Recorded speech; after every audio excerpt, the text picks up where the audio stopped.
نحمدہ ونصلی ونسلم علی رسولہ الکریم۔ سوال ہے شب معراج کی کیا حقیقت ہے اور کیا شب معراج کے بعد والا روزہ رکھنا ضروری ہے؟ محترم بھائیو، اس بات میں تو کوئی شک نہیں ہے کہ اللہ مالک الملک نے اپنی قدرت کاملہ سے اپنے آخری نبی خاتم النبیین محمد الرسول اللہ صلی اللہ علیہ وسلم کو معراج کروایا ہے۔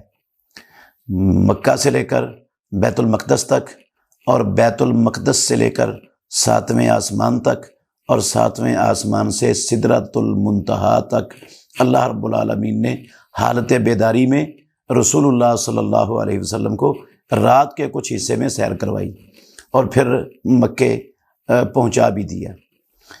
تو یہ حالت بیداری میں ہوا ہے اور رسول اللہ صلی اللہ علیہ وسلم کو بہت ساری چیزیں مالک الملک نے اس سفر کے اندر دکھائی ہیں۔ یہ معجزہ ہے محمد الرسول اللہ صلی اللہ علیہ وسلم کا، عظیم الشان معجزہ ہے۔ اس معجزے کے ایک حصے کا تذکرہ اللہ نے سورہ بنی اسرائیل کی پہلی آیت میں کیا ہے، سبحان الذی اسریٰ بعبدہ لیلا من المسجد الحرام الی المسجد الاقصی، اور اس کا تذکرہ سورہ نجم میں بھی ہوا ہے۔ احادیث کے اندر اس معراج کی پوری تفصیل رسول مکرم صلی اللہ علیہ وسلم سے ثابت ہے اور حضرت انس بن مالک رضی اللہ عنہ اور دوسرے صحابہ نے بیان فرمائی ہے۔ رہا اس رات، یہ کون سی رات تھی، یہ اللہ رب العالمین بہتر جانتے ہیں۔ اللہ رب العالمین نے اس رات کا علم اپنے بندوں سے چھپا دیا ہے، وہ اس کی حکمت بھی رب العالمین بہتر جانتے ہیں۔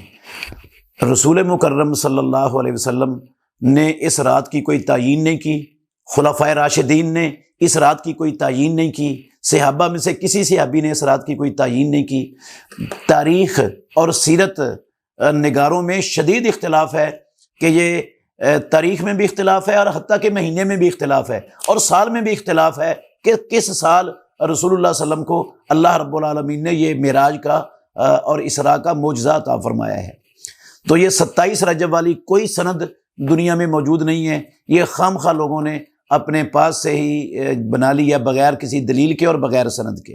معراج ہوا ہے، اس کا انکار نہیں ہے، بہت بڑی عظمت اللہ نے دی ہے محمد الرسول اللہ صلی اللہ علیہ وسلم کو، اس کا انکار نہیں ہے، لیکن وہ 27 تھی، 27 رجب کی رات تھی، اس کی دلیل کوئی نہیں ہے، نہ قرآن میں، نہ پیارے پیغمبر کی سنت اور حدیث میں، اور نہ صحابہ رضوان اللہ علیہم اجمعین کی زبان سے اس کا کہیں تصور اور نام و نشان بھی موجود ہے۔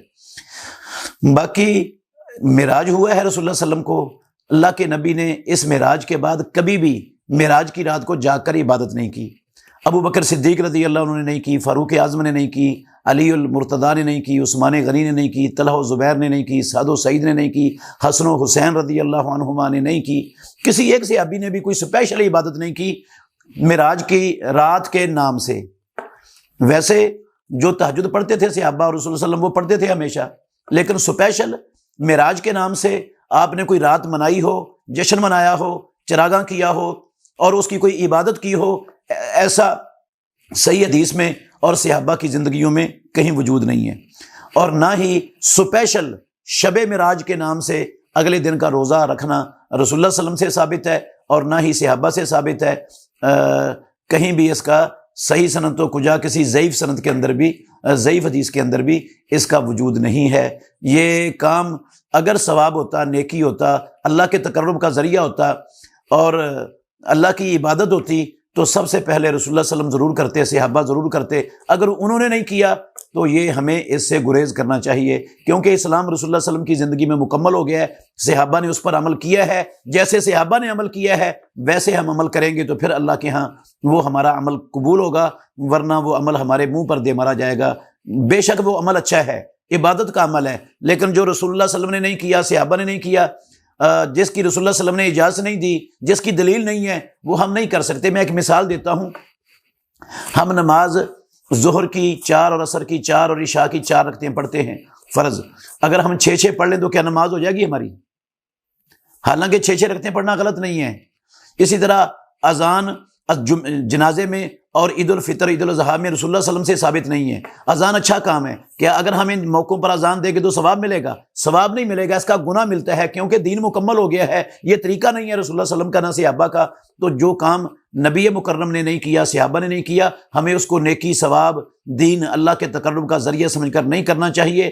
اسی کو بدعت کہا جاتا ہے، اور اس سے بندے کے اعمال کے ضائع ہونے کا خطرہ ہے۔